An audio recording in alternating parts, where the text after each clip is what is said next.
Dictation 100 शब्द प्रति minute start होगा 5 सेकंड बाद।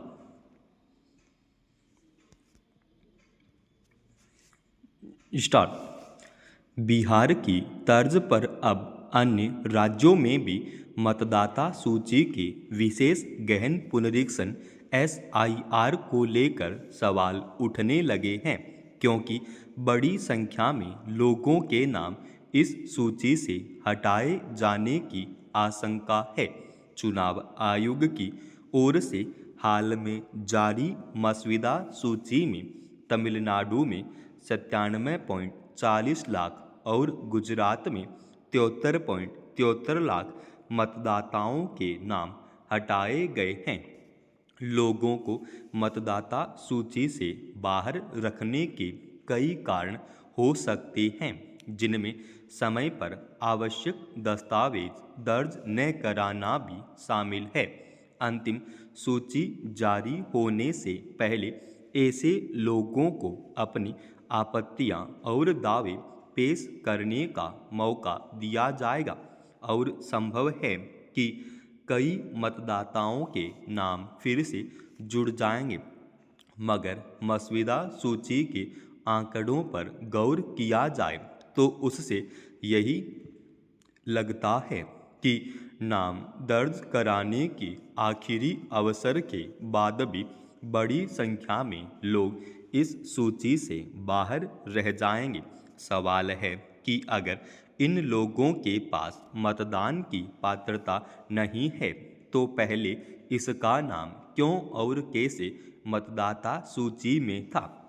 बिहार में SIR की प्रक्रिया को लेकर सबसे पहले पहचान पत्र के मसले पर विवाद पैदा हुआ था।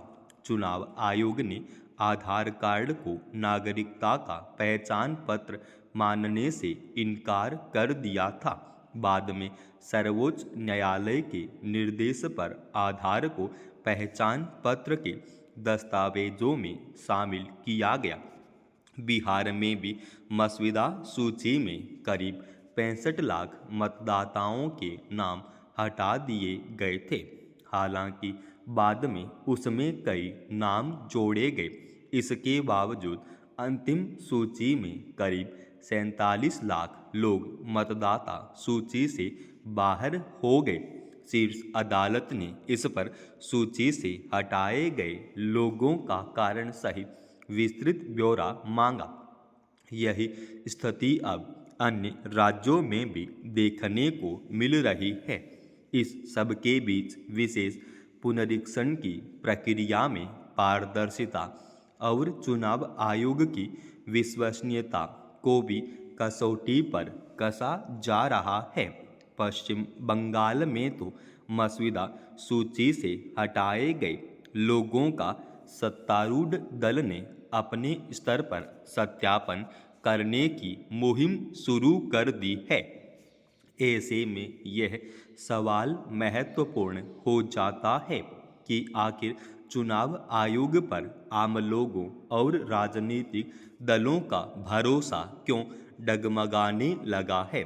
इसमें दो राय नहीं है कि चुनावी प्रक्रिया की शुचिता बनाए रखने के लिए मतदाता सूची में समय समय पर संशोधन कर अपात्र लोगों या मृतकों के नाम हटाए जाने जरूरी है। मगर इस प्रक्रिया में पारदर्शिता का पैमाना भी उतना ही आवश्यक है, ताकि न तो किसी के मन में कोई आशंका रहे और न ही कहीं से कोई सवाल उठने की गुंजाइश बचे। यह चुनाव आयोग की प्राथमिक जिम्मेदारी है कि अगर किसी को कोई आशंका हो तो उसका तत्काल निराकरण किया जाए। ऐसा न होने पर आयोग की विश्वसनीयता पर अंगुली उठना स्वाभाविक है। एक अहम सवाल यह भी है कि जिन लोगों को मतदाता सूची से बाहर कर दिया जाएगा उनका भविष्य क्या होगा। क्या वे देश के नागरिक बने रहेंगे या नहीं, क्योंकि देश के हर नागरिक को मतदान का अधिकार है। और जब उनका यही अधिकार खत्म हो जाएगा तो उनकी नागरिकता पर भी देर सवाल उठेगा ही।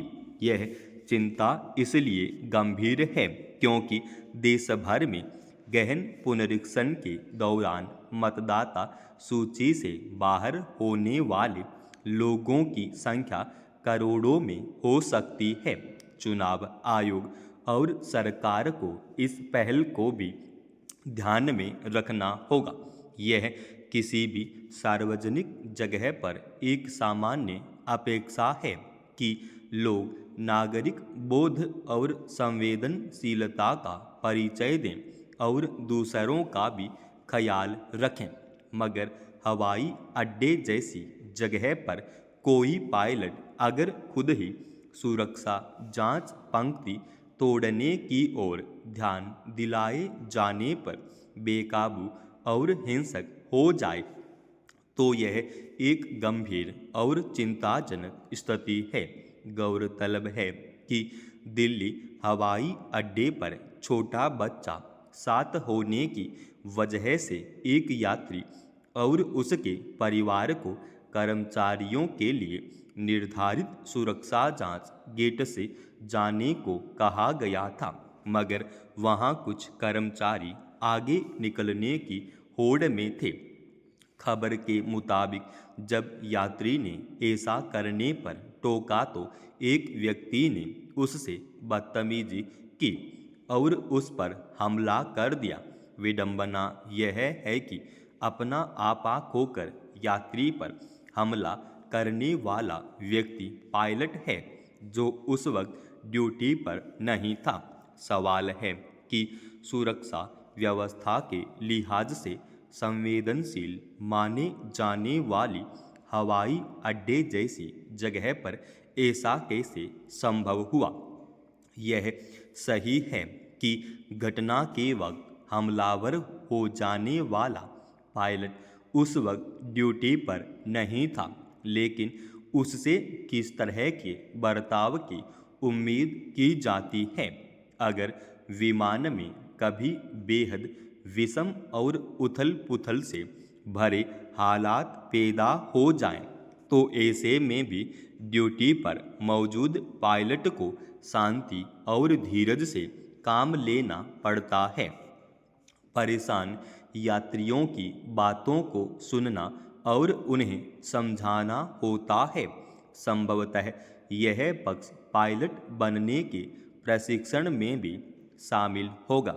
हैरानी की बात है कि एक मामूली बात पर ऐसा व्यक्ति नाहक ही हिंसक हो गया जो खुद पायलट है और विमान उड़ाने जैसी बेहद संवेदनशील जिम्मेदारी भी निभाता है।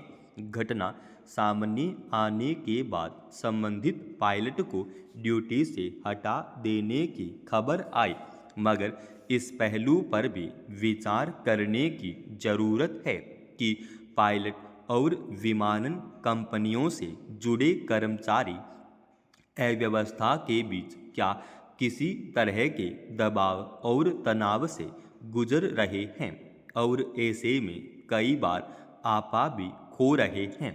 हाल के दिनों में विमानों की उड़ान में जिस तरह की व्यापक अव्यवस्था देखी गई, उसमें यह वाकया एक और नकारात्मक संदेश देता है।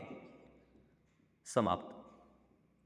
दोस्तों, रोजाना ऐसे एडवांस डिक्टेशन के लिए चैनल को आप अभी सब्सक्राइब कीजिएगा और आज के इस डिक्टेशन का PDF फाइल हमने हमारे Telegram channel study with HP स्वामी पर डाल दिया है, जिसका लिंक इसी वीडियो के डिस्क्रिप्शन में डाल रखा है।